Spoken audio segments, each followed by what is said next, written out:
Saudara, meski belum memenuhi capaian yang maksimal, upaya vaksinasi terhadap aparatur Gampong di Kabupaten Aceh Besar terus dilakukan pemerintah setempat. Hingga kini sejumlah fasilitas kesehatan masyarakat yang ada di kecamatan terus menggelar program vaksinasi massal yang menyasar aparatur Gampong yang masuk dalam kelompok petugas publik. Berikut informasi selengkapnya. Pusat Kesehatan Masyarakat di Kecamatan Selimum merupakan salah satu lokasi yang tetap menggelar vaksinasi gratis yang menyasar aparatur Gampong di kecamatan ini.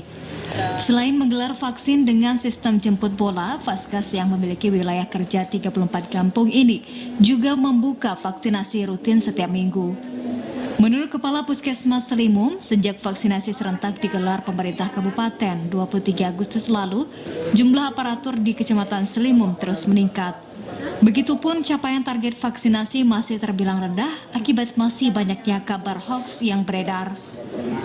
Sosialisasi terkait keamanan dinilai masih perlu dilakukan agar tingkat kepercayaan masyarakat untuk divaksin semakin besar. Tak hanya aparatur Gampong, mulai tingginya minat masyarakat dapat dilihat dengan jumlah peserta vaksin yang per hari bisa mencapai seratusan. Memang tidak begitu banyak, mungkin perlu pendekatan dan sosialisasi yang lebih dalam ke masyarakat untuk minat untuk vaksinasi. Tapi mungkin kalau kita katakan masih sangat belum mencapai target yang kita inginkan.